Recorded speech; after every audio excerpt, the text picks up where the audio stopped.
This is the situational report for day 48 of the Russian invasion of Ukraine. It is Tuesday, 12 April 2022, approximately 11:30 hours Eastern.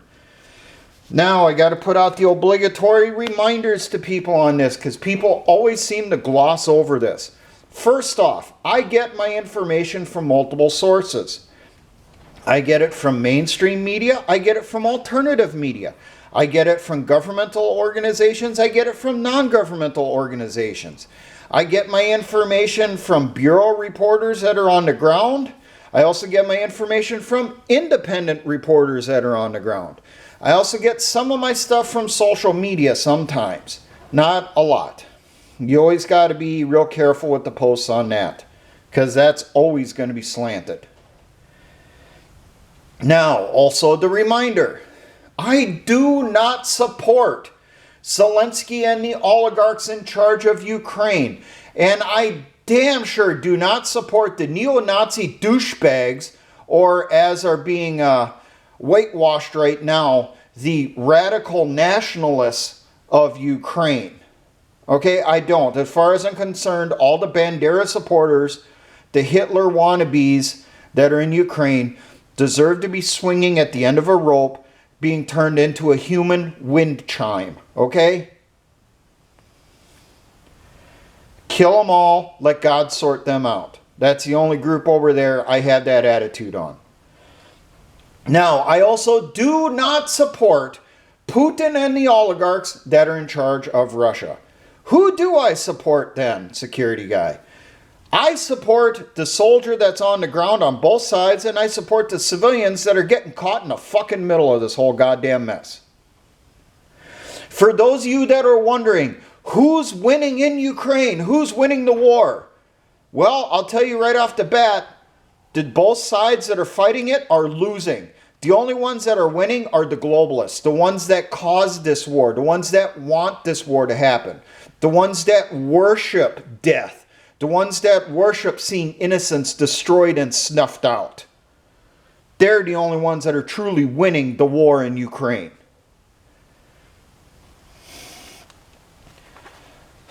Now, we'll start off here with numbers from the United Nations on civilian casualties, because those numbers are considered to be a lot more reliable.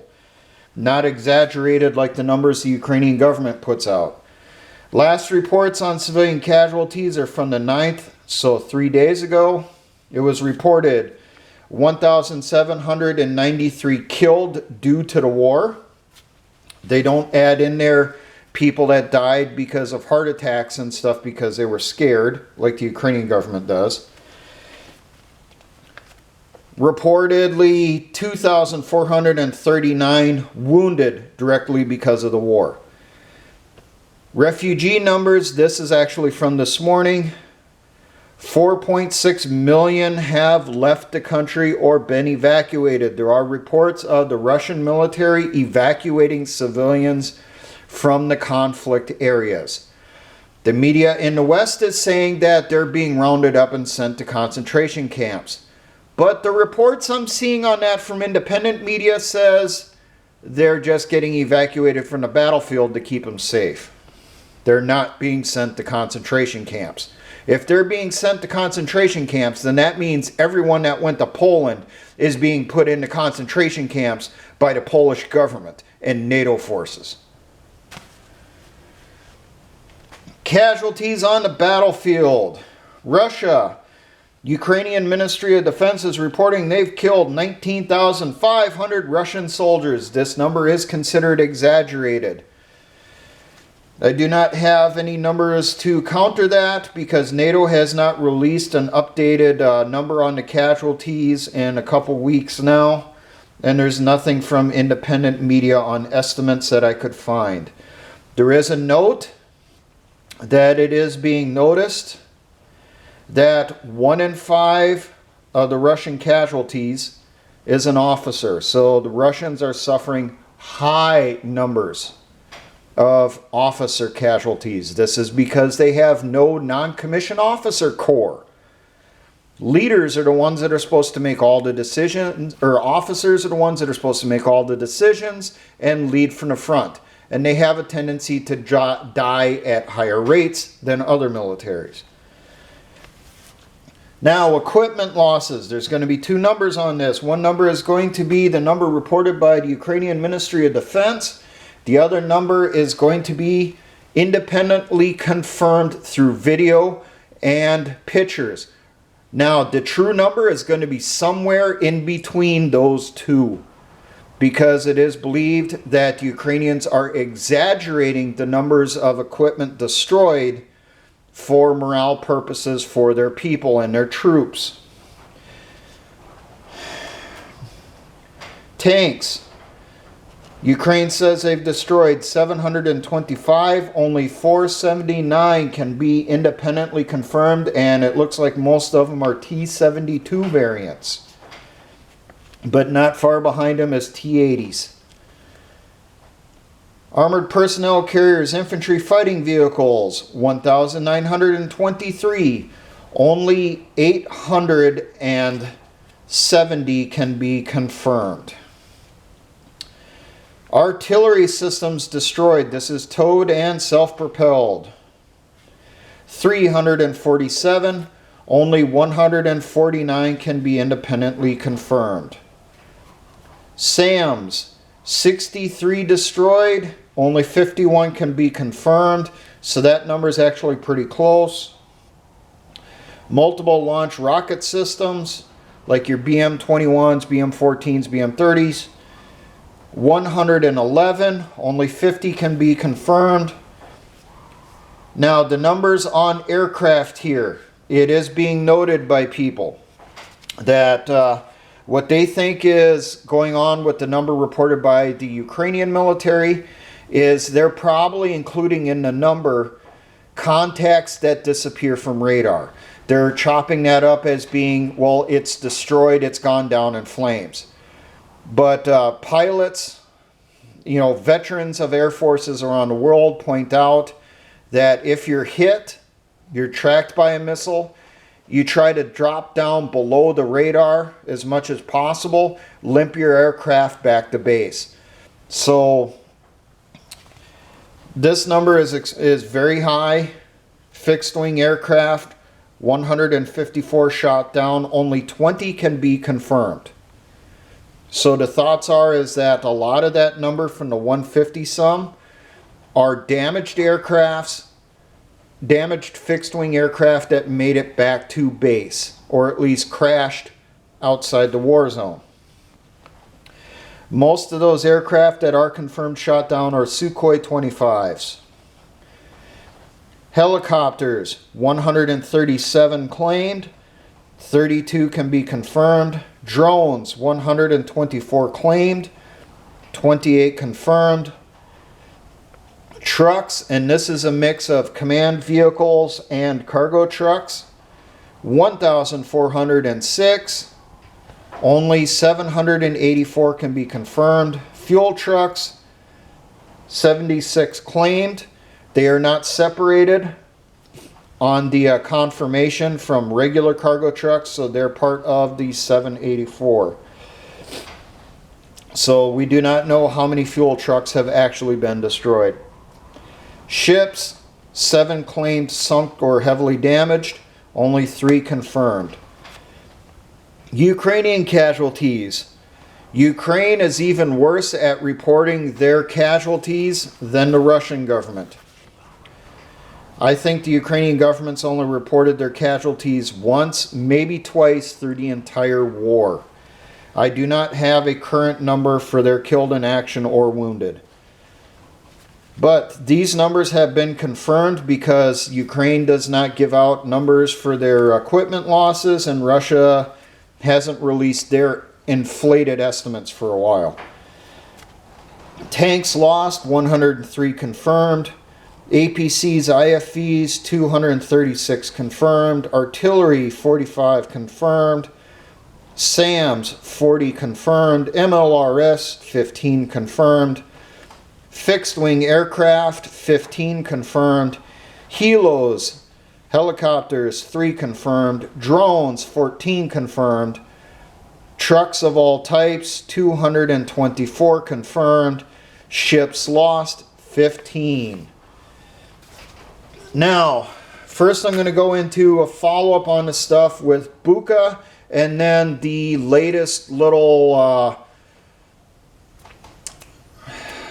how do you describe it? The situation that they're trying to push this morning without actually pushing it. They keep mentioning it in news reports, but there's no actual report itself on the situation to people see how flimsy this actually is. But first with the Bucha stuff. Satellite photos were released last week, but there's a huge problem with these satellite photos. They're supposed to show that the bodies have been laying outside for weeks. People have dug into the company that released these grainy, very grainy satellite photos.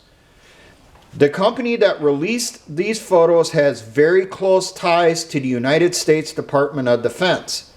And unless you've been completely ignoring stuff, you know, living under a rock, the United States Department of Defense really, really, really wants to go to war against Russia.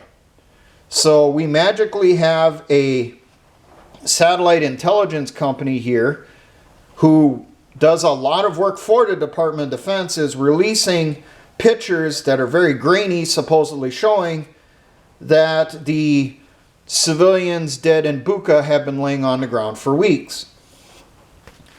Now, to go along with this, to try to shoot this down also, if you look at the video footage and pictures that came out from Bucha, you will notice that a lot of those bodies, I'll say well over 90%, are extremely fresh looking, and I'm not the only one to have caught this.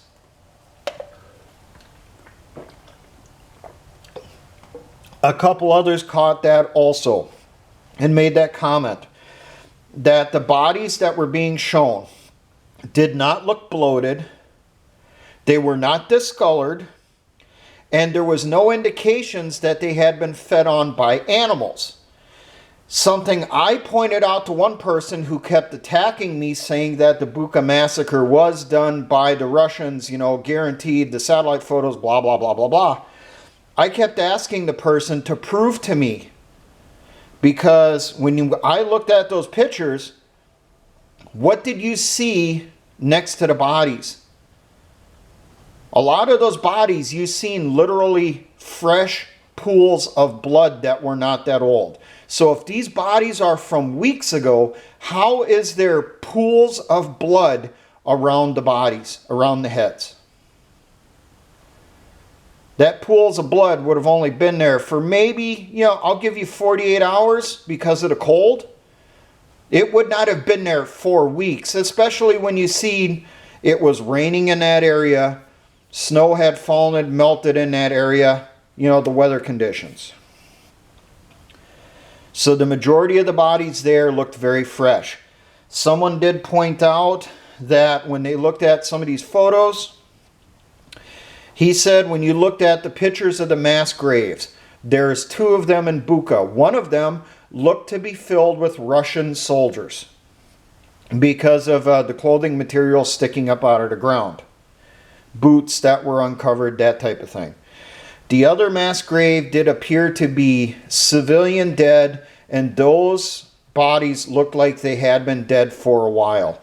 So there is kind of a theory, obviously we can't confirm it, that civilian mass grave is probably civilians that died because of shelling, because of snipers, disease, starvation, all the other things that plague civilians on the battlefield.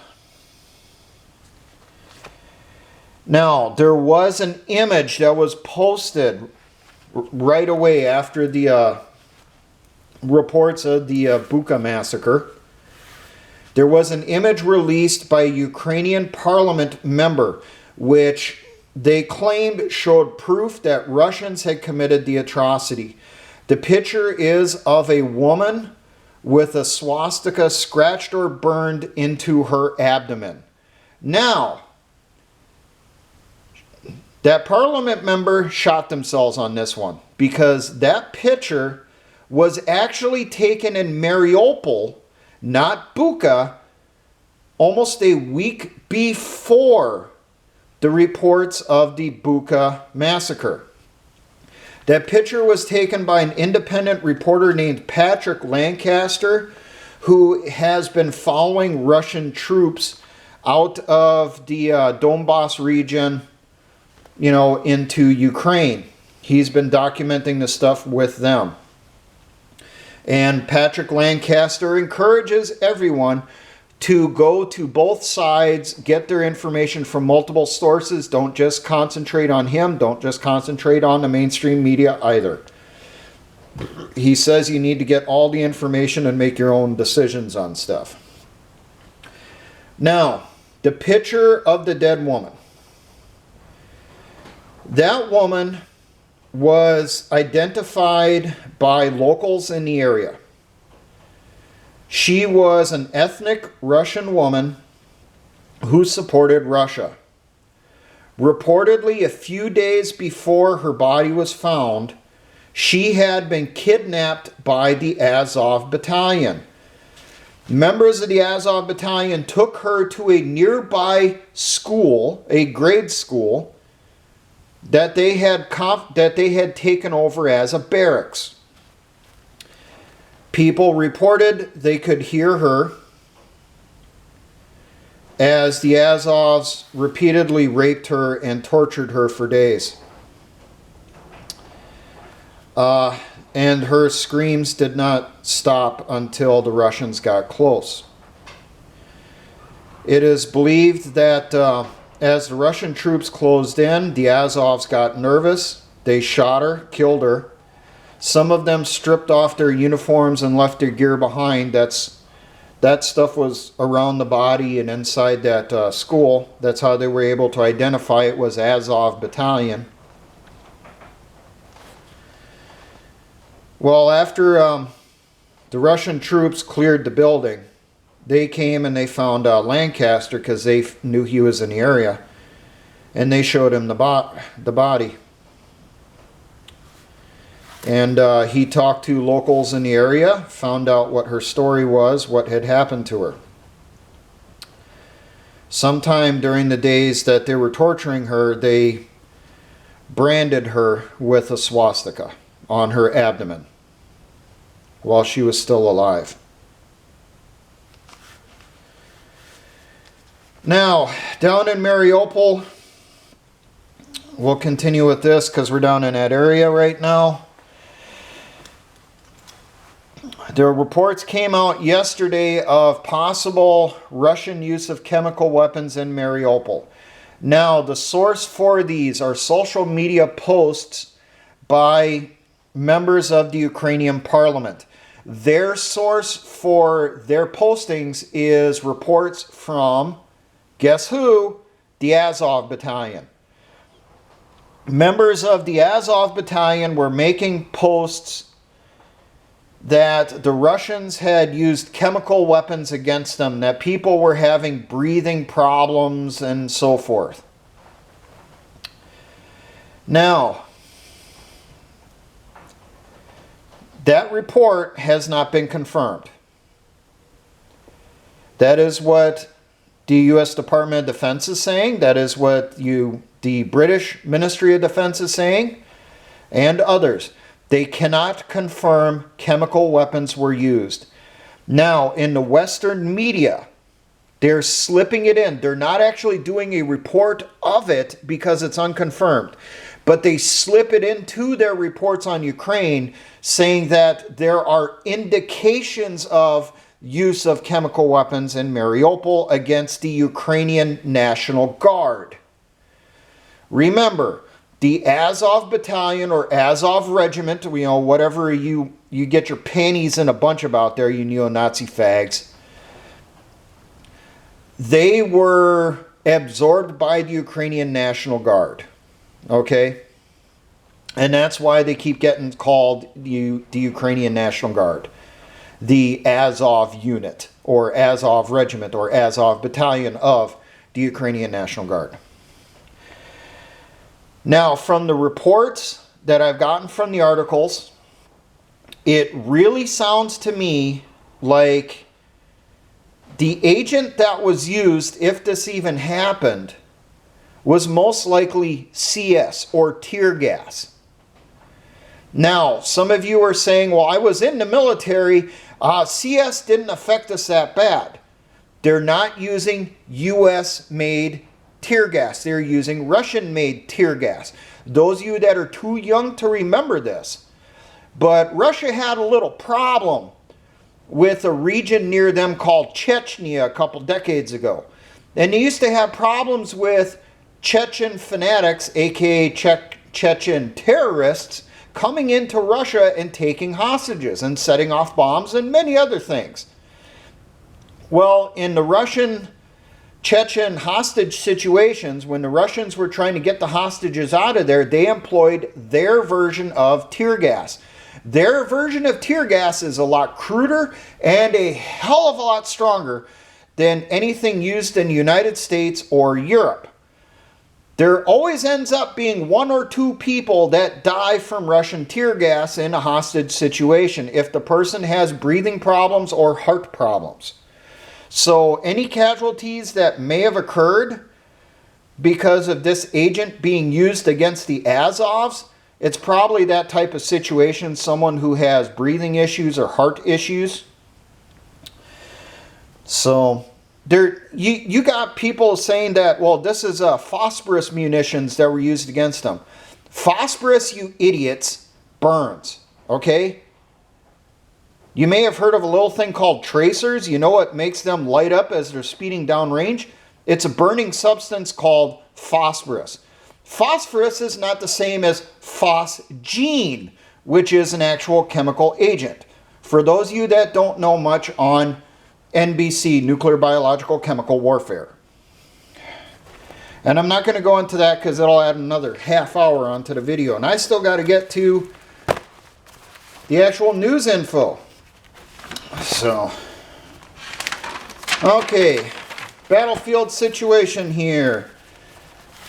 Areas north of Ukraine, some maps show that the Russians have completely pulled out north of Kiev and around Chernihiv. They are reportedly shifting their forces over to eastern Ukraine after they're being given reinforcements and damaged equipment is replaced or repaired. Now, around Kharkov, there is major indications that an offensive is going to kick off near there. Reportedly, the Russians have now shifted a minimum of 24,000 troops from the Kiev push directly to Kharkov. So these were units that still had enough manpower and equipment that they could still fight. Refugees are fleeing eastern Ukraine as Russian units move in because they know this is going to be very, very, very bad. Now, I know I made a note of it. There was a report, right here, that there was a rocket attack or a missile attack against the Kramatorsk railway station near or to the south of Kharkov. The missile used was an SS-21 Scarab. This was a Soviet aerial short-range ballistic missile. Now, this missile is in the inventory and being used by the Ukrainian forces, and they have launched multiples of them already in this war. This missile was retired by the Russian military. But that doesn't mean much because that could just mean that the missile was taken from active service and was put in a depot. It is not known for sure who launched the missile. There are reports of independent media and people that are a lot better at computer stuff than I am, zooming in and looking at some of the pictures on the missile, and I don't know how they're doing this. They're saying that the serial numbers that are on the missile actually conform to serial numbers reported in the Ukrainian military before the war. How? I don't know. But those reports are out there. So it's kind of, and when I heard the story, my question was, why? Why would Russia launch a missile against a railway station? And people would say, oh, it's because they're trying to kill civilians indiscriminately. Well, if you're trying to kill civilians indiscriminately, just lay down a massive fucking artillery barrage on that city, or airstrike the hell out of it till there's no, you don't have two rocks standing on top of each other. You don't need to fire in a damn missile like this. This isn't Saddam Hussein. Crimea, not too much talk on there other than the stuff going on in Mariupol. I got a feeling that Azov Battalion, with that report on the chemical weapons, they're basically crying for someone to come in and help their Nazi asses. As far as I'm concerned, the Russians can go in there and kill every last one of them motherfuckers. As for the Ukrainian troops themselves, good luck in standing your ground, but realize there's going to be a point where it's useless to keep fighting. And at that point, it's a question of, are you going to go in, you're going to do that final suicide attack, or are you going to give up, or are you going to slip out of the area to try to rejoin the military? Okay. Information on the Russian military. Mayor of Mariupol was claiming that the Russians were using mobile crematoriums to hide their war crimes, that they've killed now 10,000 civilians in Mariupol. Well, there's a couple issues with this. They're using the same photos of the mobile crematoriums, which turned out to be garbage incinerators, that were reported at the beginning of the war. It's the exact same goddamn photos and video footage, once again. And my thing is, if they're coming in there and trying to take care of some of the bodies, what's wrong with that? These may not be civilians that were killed in massacres. These could be people that got killed just because of the fighting. So, it's kind of a thing that you don't want to leave the body laying out forever. You want to at least give it a dignified burial, even if it is in a mass grave. Or if you can't, bury them in a mass grave because, hey, there's too much concrete, not enough dirt to put them in. Maybe you want to cremate the remains. Just throwing that out there. Now, there was a report last week of Russian troops were being evacuated out of Chernobyl. Apparently, one company of Russian infantry was ordered to dig fortifications in what's called the Red Forest. It's called the Red Forest because, one, the color of the vegetation, and two, that area is heavily contaminated with radioactive fallout from the Chernobyl disaster. These troops were digging through nuclear fallout without wearing any type of protective gear on. So some of them received rather lethal doses of radiation poisoning. They evacuated at least 30, I've heard around 50 also evacuated up to Belarus, and they're receiving treatments for severe radiation poisoning.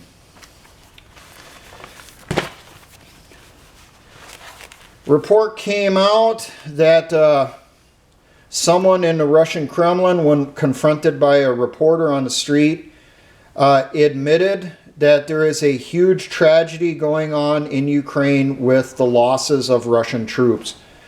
So it's kind of an indication that their casualties are far worse than what they're reporting.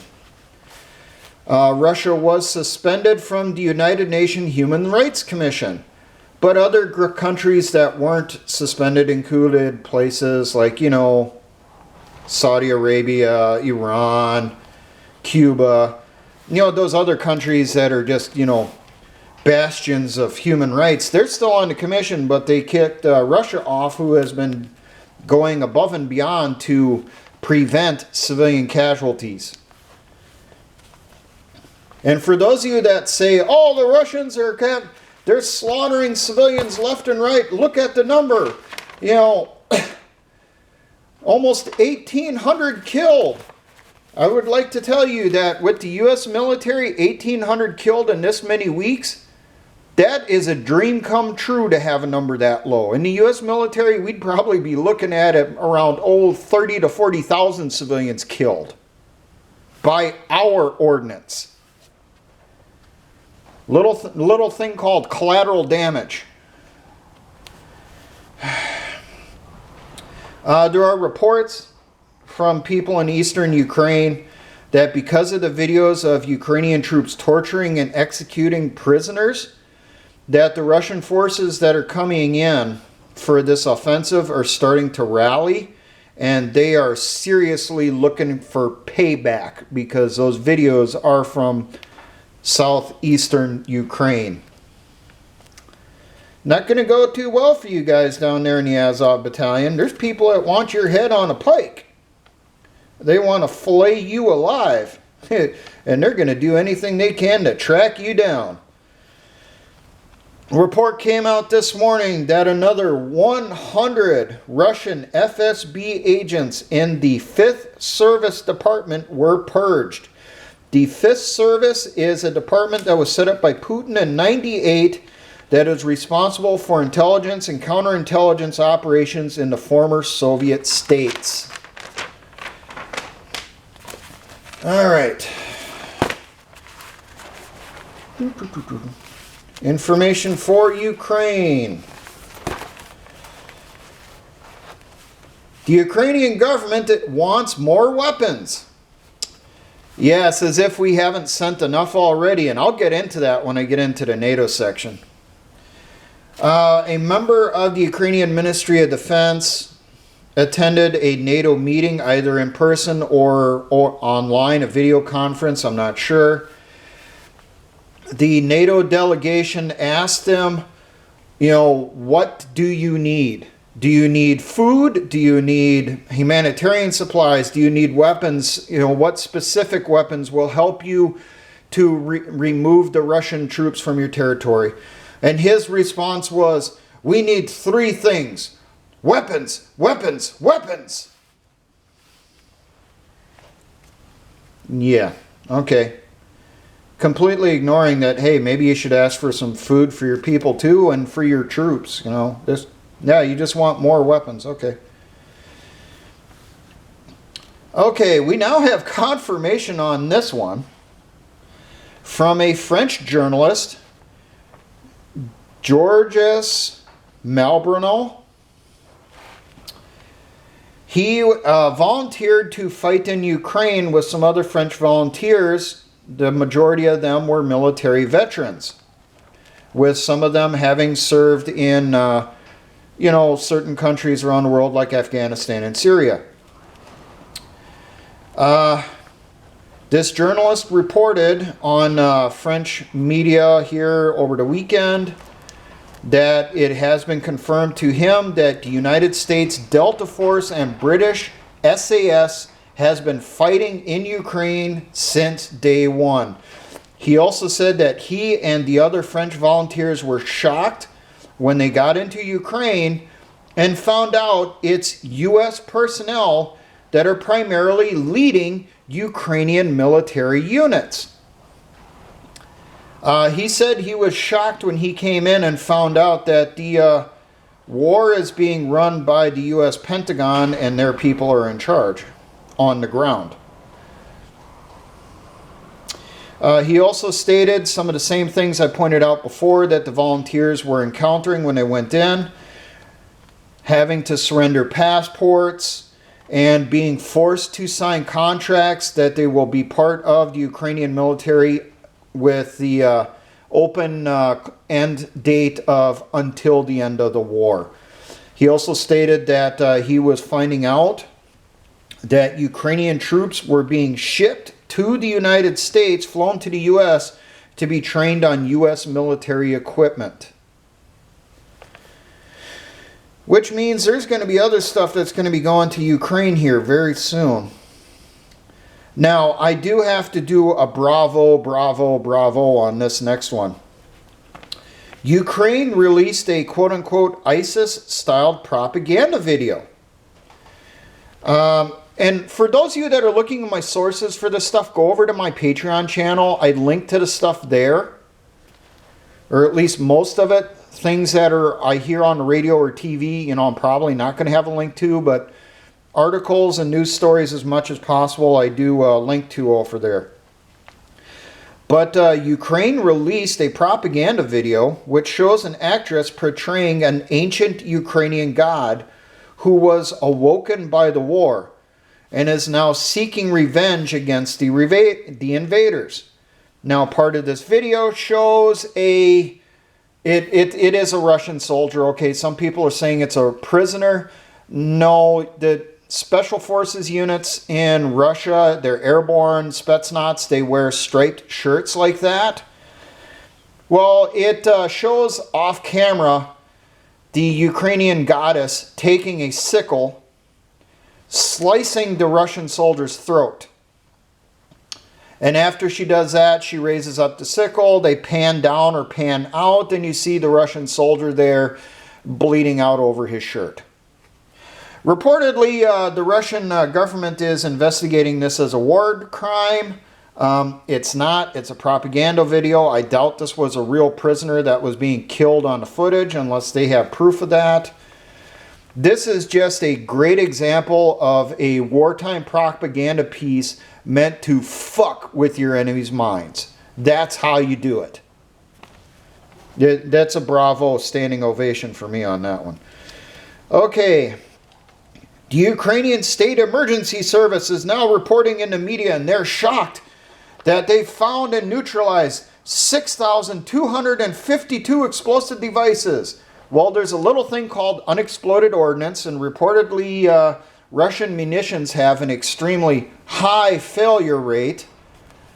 For information on that, go check out Terrence Popp. He talked about that in a recent video. And I also want to remind people that the Ukrainians were making a little thing called improvised explosive devices and leaving those on the battlefield too. Well, guess what? The enemy doesn't set them all off. And then once your troops retake that area, that IED then becomes a threat to your own people. Now, NATO. Oh boy, here. I have a breakdown of some of the equipment that NATO has sent and is sending into Ukraine, and it's causing some issues with NATO forces. Okay, the Czech Republic has now delivered at minimum 12 T-72s and BMP-1s along with Soviet-made artillery pieces. Germany has now authorized officially the transfer of 56 former East German BMP-1s and spare parts through a Czech company. This is separate than the equipment coming from the Czech Republic. A Czech company that handles this stuff under contract for the German government. They handled the upgrades and that stuff on former East German equipment. They authorized that company to transfer at least 56 BMP-1s and spare parts to the Ukrainian government. Now, here's something that's going to be a kick in the balls for you that say we haven't sent enough. The U.S. Department of Defense has now depleted its war stocks of javelins and stingers. We've sent more to Ukraine than we could afford to. And Biden is authorizing, send them more, send them everything they want. Well, we're literally stripping it from our war stocks now. We've gone through the extra stuff to, we're taking the stuff that's critically needed for defense of U.S. units, shipping that into Ukraine, and the Department of Defense is getting very worried on that. They've requested that the manufacturers please accelerate their productions to replenish the U.S. war stocks of javelins and stingers. But there's a big issue coming up. Remember the breakdown of the supply chain and how we can't get materials out of China? Yeah.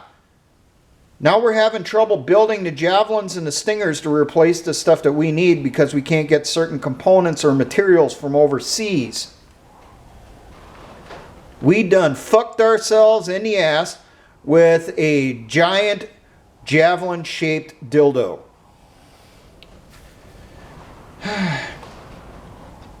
In the first 2 weeks of the war, NATO has now supplied, in just the first 2 weeks, over 17,000 anti-tank missiles and over 2,000 anti-aircraft missiles. Germany now is refusing to send any more ordnance to Ukraine because they're depleting their war stocks. They are not going to send any more. Slovakia has now delivered S-300 systems to Ukraine. They are being replaced by US-made Patriots. Now, reportedly, a couple days ago, Russia hit a bunch of them and destroyed them in a warehouse and killed also at least 25 Ukrainian troops that were at the warehouse guarding it. It's now confirmed that the drone that flew over Romania and Hungary, then detonated in Zagreb, Croatia, was not launched by Russia. It was launched by Ukraine, and this was confirmed by the Croatian military. The drone was a Tupolev Tu-141, a very old Soviet drone from the 1970s and 80s that has not been in Russian inventory for a very long time. They have better stuff now. Only the Ukrainians still use them. And final note here, that the Democratic Party in the United States is now saying that Putin is going to retaliate against the United States for interfering in Ukraine by interfering in the U.S. elections. They're going to take it away from the Democratic Party and give it to the Republicans because they're so pro-Putin. Yeah, that's being reported in the media today. That definitely goes under the propaganda section. Now, my battery is wearing out on the camera, so I got to shut it off here. We've gone a lot longer than normal.